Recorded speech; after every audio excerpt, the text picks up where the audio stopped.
এনবিআরের কর্মীদের কর্মবিরতিতে আমদানি কার্যক্রম পুরোপুরি স্থবির হয়ে পড়েছে।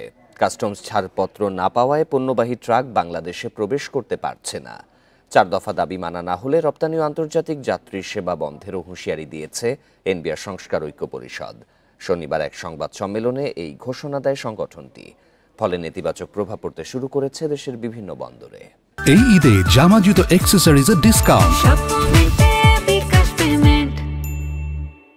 চলতি মাসের 12 তারিখে এনবিআর বিলুপ্ত করে 2 বিভাগে বিভক্ত করার অধ্যাদেশ জারি করে সরকার। এরপর থেকে অধ্যাদেশ বাতিল এনবিআর চেয়ারম্যান আব্দুর রহমান খানের পদত্যাগ সহ 4 দফা দাবিতে আন্দোলন করছেন শুল্ক কর বিভাগের কর্মীরা। এরপর রাজস্ব নীতি ও ব্যবস্থাপনা অধ্যাদেশ সংশোধনের আশ্বাস দেয় অর্থ মন্ত্রণালয়। কিন্তু এনবিআর সংস্কার ঐক্য পরিষদের নেতারা তাদের পূর্ব ঘোষিত কর্মসূচি বহাল রাখেন।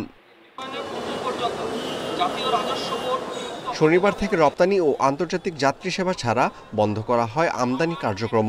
দাবি পূরণ না হলে রপ্তানি কার্যক্রম বন্ধ করার হুঁশিয়ারি দেয় এনবিআর কর্মকর্তারা। এদিন কাস্টমস হাউস এবং এসি স্টেশন সমূহে সকাল 9টা থেকে বিকাল 5টা পর্যন্ত কর্মবিরতি চলবে। তবে রপ্তানি ও আন্তর্জাতিক যাত্রী সেবা কর্মবিরতি আওতামুক্ত থাকবে। আগামী 26শে মে 2025 সোমবার থেকে আন্তর্জাতিক যাত্রী সেবা ব্যতীত আয়কর, কাস্টমস ও ভ্যাট বিভাগের সকল দপ্তরে পূর্ণাঙ্গ কর্মবিরতি চলবে। আন্দোলনের প্রভাবে কাস্টমস ছাড়পত্র না পাওয়ায় স্থলবন্দরে আটকা পড়েছে আমদানি পণ্যবাহী কয়েকশো ট্রাক। এতে চরম অর্থনৈতিক ক্ষতির মুখে ব্যবসায়ীরা। বেনাপোল কাস্টমসে আমদানি কার্যক্রম সম্পূর্ণভাবে বন্ধ রয়েছে, শুধুমাত্র রপ্তানি একটা চালু আছে এবং বেনাপোল কাস্টমস বন্ধ থাকায় বন্ধ থেকে কোনো মালামাল খালাস হচ্ছে না এবং কোনো পণ্য শুল্কায়ন হচ্ছে না।